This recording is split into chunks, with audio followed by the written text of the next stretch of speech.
Assalamualaikum warahmatullahi wabarakatuh. Perkenalkan, nama saya Rian dengan NIM P3E 125038.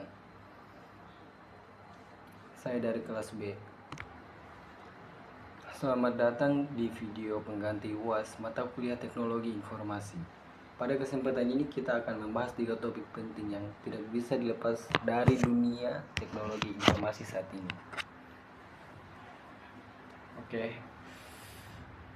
Oke, lanjut. Selamat datang di video pengganti UAS mata kuliah Teknologi Informasi.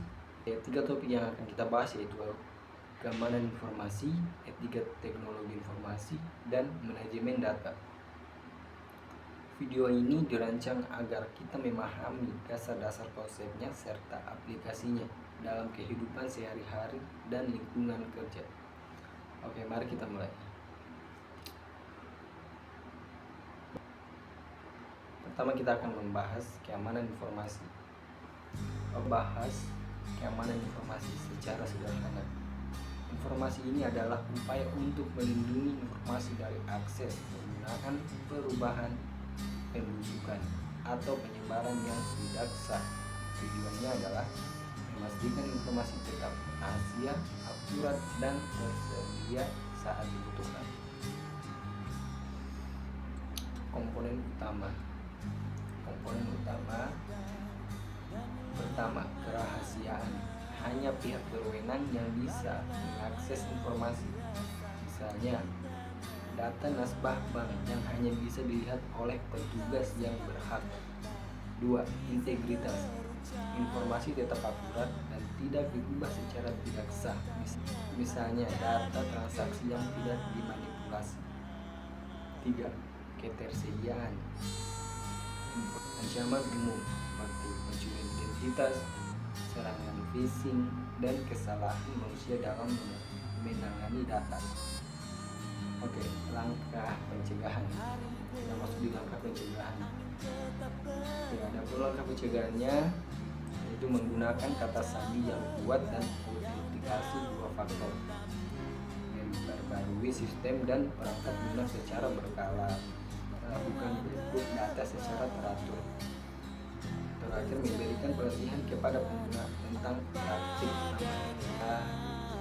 Selanjutnya adalah etika teknologi informasi.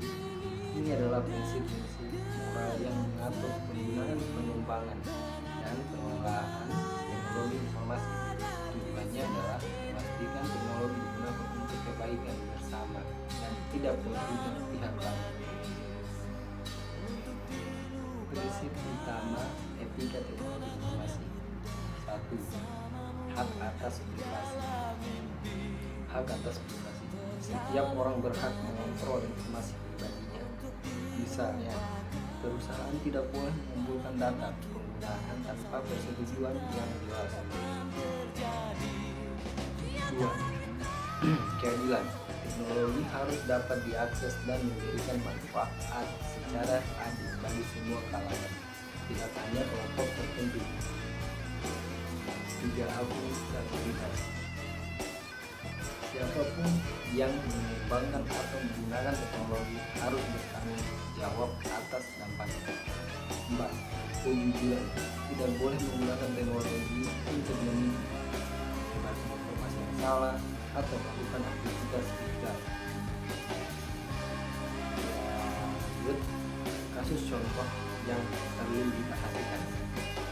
Pertama, menggunakan data pribadi untuk tujuan tanpa perangkat lunak yang dirancang untuk merusak sistem orang lain.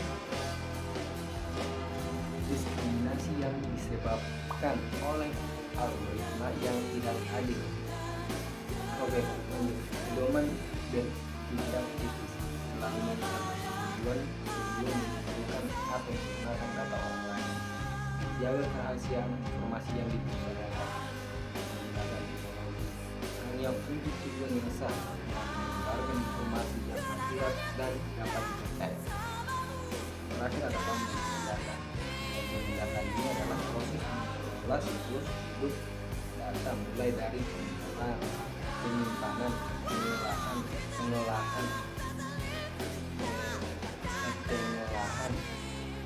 penggunaan hingga penghapusan yang tepat. Tujuannya adalah memastikan data menjadi aset yang berharga bagi organisasi atau individu. Tahap manajemen data. Kita lanjut tahapan manajemen data. Tahapan manajemen data. 1. Mengumpulkan data. Mengumpulkan data dari berbagai sumber dengan cara yang sah dan etis. 2. Menyimpan data. Menyimpan data di tempat yang aman dan mudah diakses. Misalnya server yang terlindungi atau cloud dengan 3. Pengolahan data. Menyortir, membersihkan, dan mengubah data menjadi informasi yang berguna, misalnya analisis data penjualan untuk membuat keputusan bisnis. 4. Distribusi data. Memberikan akses data kepada pihak yang berwenang dengan cara yang tepat. 5. Penghapusan data. Menghapus data yang sudah tidak dibutuhkan lagi agar tidak menimbulkan risiko atau menggunakan ruang yang tidak perlu.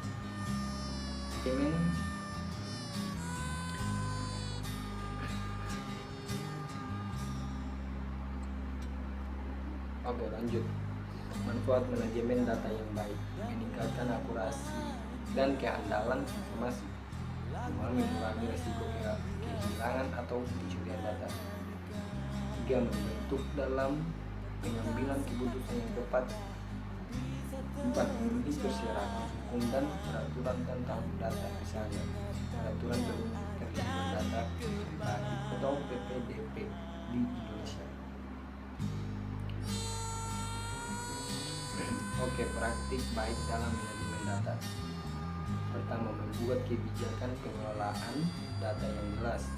2. Melakukan validasi dan verifikasi data secara berkala. 2. Melakukan validasi dan verifikasi data secara berkala. 3. Menggunakan sistem yang dapat diandalkan untuk menyimpan dan pengolahan. 4. Memberikan pelatihan kepada staf tentang cara mengenai data dengan benar. Oke, mungkin itu saja saya tutup. Jadi 3 topik yang kita bahas hari ini saya berkaitan era keamanan informasi dan data dari ancaman, etika teknologi informasi, memastikan penggunaannya sesuai dengan nilai moral, dan manajemen data mengatur siklus hidup data agar menjadi aset yang berharga. Semua ini sangat penting untuk diterapkan baik di lingkungan kerja maupun dalam kehidupan pribadi kita sebagai